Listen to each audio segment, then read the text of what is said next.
Hey guys, welcome back to the podcast. I'm Amanda. I'm Laura. And I'm Kendra. Today we're going to talk about regrets, which is something that physicians struggle with a lot, we've noticed. Myself in particular, I am case number one. I'm very proficient at regret and ruminating and replaying things over and over and over. This can happen to physicians with patient outcomes, or maybe you missed a diagnosis. It can also happen at home. How you disciplined your child. Maybe you lost it because you were tired and exhausted. There's a lot of opportunities for humans in general, but especially physicians, to experience regret. So let's talk about it. Regret isn't the enemy. Rumination is, like not moving on from the regret. So there is a book called The Four Agreements, which brings this up. And for whatever reason, this kind of really made an impact on me. He asks, how many times do we pay for one mistake? The answer is thousands of times. We are the only species who remembers that one time in second grade when I said that stupid thing. We're the only species who will relive that moment over and over and over, and we can end up beating ourselves up over it. This episode is going to attempt to capture how regret can excessively punish us long after its usefulness is done. We want to transform regret from a thorn in your side into a guidepost for growth. Okay, so why does regret exist? Well, regret, if we see it as feedback instead of punishment, it can kind of help maybe be the catalyst to moving on. So modern psychology sees regret as counterfactual thinking. Our minds attempt to stimulate a better choice so we can learn from experience. So let's compare useful versus harmful regret. Useful regret is honest reflection about what happened and why. This leads to learning and improvement. Harmful regret is the rumination part. This is looping the same scene with self-judgment and often self-criticism instead of true insight. This doesn't teach anything and just continues to add stress, and it continues that loop that never stops. The psychological cost of too much regret is increased stress, increased anxiety, increased burnout. And this is really big in medicine because even going to this shift or going to work the next day after maybe something occurred, just stepping into the hospital or stepping into your office or stepping into the OR after something occurred can really take you to level 10. It can just ignite that stress response out of nowhere. I mean, it really can blindside you, and especially if you're still caught in that trap or that loop of rumination. So regret's job is really to point you toward growth, not rent space in your head indefinitely. Not to live rent free, that's for sure. Yeah, especially because when we allow it to do that, it starts becoming tied to our identity. And that's the space where it really becomes problematic, when we start to identify as someone who has made this mistake and allow it to somehow affect our worth or our value as a clinician or as a human being. And so it's really important to interrupt these rumination loops. So how do we know when regret has gone past its purpose? There's actually some signs we can watch for. If we are replaying the same moment repeatedly with no new insight, that honestly, I think that can actually be a trauma response for some of us in some of these particularly bad situations that may have happened. And it sometimes might be something to work with a therapist on and do some EMDR or some other kind of trauma therapy to get out of that loop, because making an error does feel like an existential threat to a doctor. It feels like our careers, our lives, everything is on the line if we somehow make a mistake. Next sign to watch for are if our thoughts shift from what happened to I am bad or I'm a bad doctor. And that's what I was talking about there with it shifting into our identity. Every doctor makes mistakes. Not many of them talk about it. Every doctor makes mistakes. Every doctor is human at this point. We may have robot doctors at some point, but right now we have human doctors, and all humans make mistakes. And it does not make us bad or good. Doesn't make us bad if we make mistakes or good if we don't. We're just human. And so allowing ourselves to think that our worth is somehow tied to our ability to avoid error is a fallacy. Next sign to watch for is if our focus or our sleep or our ability to be present with our patients, with our friends, with the people we love, if those things have been eroded, there is a problem and regret has gone past its purpose. If you notice that you're avoiding conversations or colleagues or tasks, or even, I've had clients who knew they needed to make a job change because of situations like this, even in the remote past, maybe in residency, they felt shamed by a situation. It keeps them stuck because their fear of judgment of others. And you're just going to be stuck and live in that river of misery forever. So it's important to notice if we're avoiding things that we really need to be doing or people we need to be engaging with because we're afraid of being judged. When regret becomes chronic, especially after an adverse patient outcome, it contributes to our distress and can actually make us less efficient, less good doctors. Ironically, when we're focused on ourselves being bad doctors, guess what? It's going to make us more of a bad doctor, sadly. There's that old saying, where your focus goes, your energy flows. And if your focus is on how you failed at something, it's going to create more failure for us. So this physician distress in the face of having made a mistake can lead to increased defensive medicine practice and burnout if we don't address it appropriately. So the useful distinction between helpful regret and really unhelpful rumination over bad things that happened is that regret leads to reflection. And, I'll give you an example. When I was in residency, I had a patient come in, he had COPD, was actively smoking. And I remember saying to him, as the cocky young doctor that I was, you know why you're here. Why do you keep smoking? And he said to me, you cannot talk to me that way. And did I regret talking to him like that? Yes. And have I ever spoken to a patient like that again? I don't think I have. If I were to keep replaying that in my mind, what a jerk I was, gosh, it would have potentially created a lot of anxiety and other issues for me. Instead, I look at it and I say, I do regret that. And, obviously this is a lower stakes situation. No harm was done. He wasn't going to sue me over it.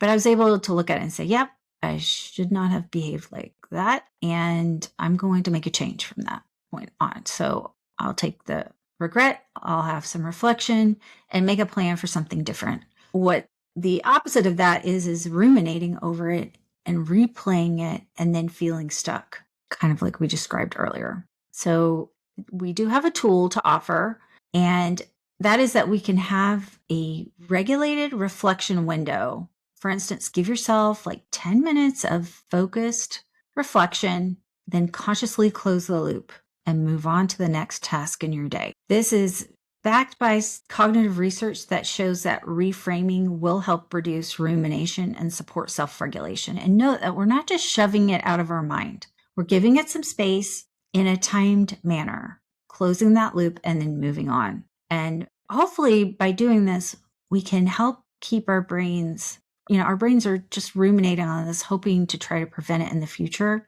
If we give it that specified amount of time to reflect on it and give it the attention it deserves, hopefully our brains can kind of let go and let us move on with our days and with our life. Okay, so if we're taking spinning out and ruminating off the table, then what should we do instead? So there's 3 R's that we're going to talk about: repair, release, and refocus. 3 practical steps. So number 1, repair what you can. Here's the deal. You regret it because you would have liked to have done it a different way. Or maybe you feel guilty because it's not in alignment with who you are. This happened to me when I was working nights and I'd be super cranky with my kids. I would have regret about that because that's not how I want to be. It's not how I want to show up. So then step 1, take responsibility, repair what you can. If you can apologize or you can correct something, do it with clarity and brevity. So something like, I'm sorry for X. Here's what I've done to already correct what I can. And here's what I'm going to do going forward. This decreases guilt and restores agencies. Our patients even like to hear this sort of thing. They're not always as judgmental of us as we are, but they do want to know that what has happened to them will serve a purpose, that there's meaning that's going to come from it, that there's an apology, that they are seen as a human being. So take the regret, take the feelings of guilt or whatever it is as a message that you aren't in alignment with you. Here's what ruminating about it does. It turns all the focus on you. You turn inward. You're just thinking about what a terrible human being you are. You're not fixing anything. Learning the lesson and doing a repair is so much more useful for everyone involved, including yourself. You move on. The only way you can help something is if you then turn the focus back outward as, all right, that happened. I don't like it. So what am I going to do about it? Okay, so repair. That's step number 1. Number 2 is release the judgment, but keep the lesson. Accept that your choices were made with the best information you had at the time. You can tell me why you did the thing you did. Maybe you were tired. Maybe you just didn't know. Maybe the labs look good. Maybe, you know why you made that decision at the time. You couldn't see into the future to see the result of that. Or if you could see the future, but you were just too tired and you were working with the best that you had at that time, right? Release the judgment. It's happened. There's a good reason why that happened. And you can keep the lesson and do something about it. So really shift from I failed into I learned something, or I'm horrible into I really would like to do this better next time. This is a cornerstone of psychological resilience and reduces the self-punishment. A lot of our suffering is from ourselves. At least that is my experience. Like, there is no one on this planet harder on me than me. Okay. Yeah, I like how you said earlier about that. There's a lot of guilt that comes with regret. And what's fascinating is we've talked about Brene Brown's Alice at the Heart, like understanding our emotions. And guilt is one of those nice ones that it's actually okay to feel because it says there's a behavior that is not in line with my values. And that's a real distinction to make. It's a behavior. You are not bad. You are not anxious. You do not have to accept a label. It's guilt. It was a behavior that happened or a decision that happened that wasn't aligned. And so you got that check, you got that feeling of like, oh man. And so what's so lovely about that is that's not who you are. So you don't have to identify with it. It just allows you to reflect. And it actually is that gut check, like, that doesn't feel good. That doesn't feel right. I'm not sure what it is in the moment because right now I made that decision, but maybe with that reflection time, I can understand where it came from. And that is so good because then that spurs a different decision later. You get another chance to make a different choice. And that's the beauty of guilt. It's not permanent. It's just that gut check. And if we can see it as less emotional, or if we can get some distance there and just see it for what it is, man, that could be revolutionary, actually. Yeah, I'm so glad that you brought that up because I saw somewhere that it's like only 2 people don't feel guilt, sociopaths and dead people. So the fact that you have some guilt means you're a human being and you're actually functioning correctly. Now, let's repair. Yeah, lucky for us, we have both in the ER. Good news. Yeah. Touche. Yeah. So let's do something useful. Repair, release the judgment, and now let's refocus on what you can control. Spending a lot of time in how you wish you would have done it differently and how, you're this horrible human being because this happened keeps you in the past. It is ruining your present moment, and it's also keeping you from doing anything in the future about it. Regret, it lingers longest because your mind is filled with imagined better outcomes. That's what I would always do when there was a patient outcome that I didn't love or had missed something. My brain would offer up every time, if you had only done this. And then it's this picture of rainbows and daisies, and you don't know that. You don't know that at all. There's a good chance if you would have brought them back from the light, that the brain function might not have ever come back. One of the saddest stories in the ER that I ever had was a mom whose child was in a car accident, and she told me because her child never did come back to his full functioning self. And she said, I prayed with all my might that night that he just live. And I'm here to tell you that's not what I should have been praying, because the fallout from that. So like with our OB clients a lot, a delivery that goes badly is so hard. And we don't know that it's not the best outcome that could have happened. You don't know that. So anyway, I didn't mean to go way off in a sad tangent there. There's this movie. Have you guys seen this movie, About Time? It's a very interesting movie where in this family, the men can go back in time. They have this like special thing they do, and they can go back in time and they can do things or say things a little differently. And it's interesting to watch what happened in the movie and how he tried to make changes. And even when he made changes, the outcome often was still the same, especially changes that weren't related to his own showing up. You know, we don't know. We don't know that if we had done that thing different, if anything would have been different. We just don't know. You don't at all. And just notice your brain offering that up, that everything would have been perfect, that like everyone would have been happy and skipping around and celebrating. You don't know that at all. That's just a very painful loop that your brain is offering that. Okay, so there's a tendency to imagine it would have been so much better had the thing not happened. Also, it's just a better use of your energy to take it from rehashing the past over and over and over. Here's the thing, it's over and done with. There's not a single thing you can do about it now. What you could do is use that energy and turn it into some concrete action steps. Let those feedback loops guide future choices rather than past suffering. And that doesn't take very long. It doesn't take months of ruminating over it. It's just like, here's the lessons I learned. Here's what I want to do next time this situation presents itself. Okay, done. Let's move on. You already are a better doctor because of what it is that happened. You're already a better parent because you learned the lesson of whatever. You're already a better significant other. Whatever it is, you've taken that because you've had regret, because you're not a psychopath, sociopath, and there is guilt about it. That's what it's there for, is so that you learn the lesson, you move on, you don't do it again. So, bonus insight for clinicians would be that open communication with patients after poor outcomes, when it's appropriate, not always is appropriate, but it can preserve trust and reduce the emotional burden. Being transparent and empathetic is not weakness. It's restorative for everyone involved. Yeah, that's a really great point to end on, because I think that also shows the humanity part of us, that we aren't robots. Actually, we are humans, we're people, and we have feelings.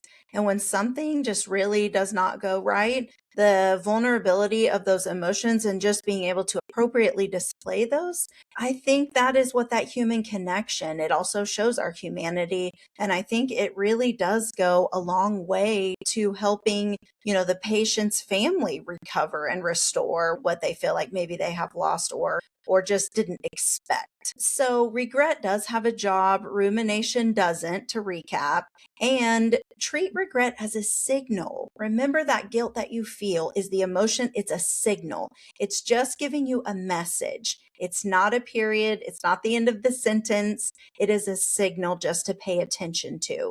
And once the lesson is learned, letting go isn't forgetting, it's choosing to invest your energy where it actually does good. And that's just to learn the lesson, to see what happened, take the information, and then you have another opportunity to make a different choice or a better informed choice. Or maybe you would do the same thing all over again. Who knows? But the good news is it's information, and it doesn't create an identity for you. It doesn't create something that you can never recover from, because that is just false. Those are lies, and they're thoughts that need to be challenged. So what we'll leave you with is, what regret wants most isn't to hold you prisoner, it wants to move you forward. So thanks for joining us today, y'all. We had a great conversation, and if you have found it helpful, the best way to support us is to subscribe. So click that button now, rate us, leave a review. That helps other physicians find us, and it moves us up on the list. And we'd love to hear from you. So if you had an experience with regret or something that came up while listening, go ahead, shoot us a quick email, podcast@thewholephysician.com, and we'd love to hear from you. And don't forget to follow us on the socials. Find us at The Whole Physician on Insta, Facebook, LinkedIn, and TikTok. And we love that you spent time with us today. Until next time, you are whole, you are a gift to medicine, and the work you do matters.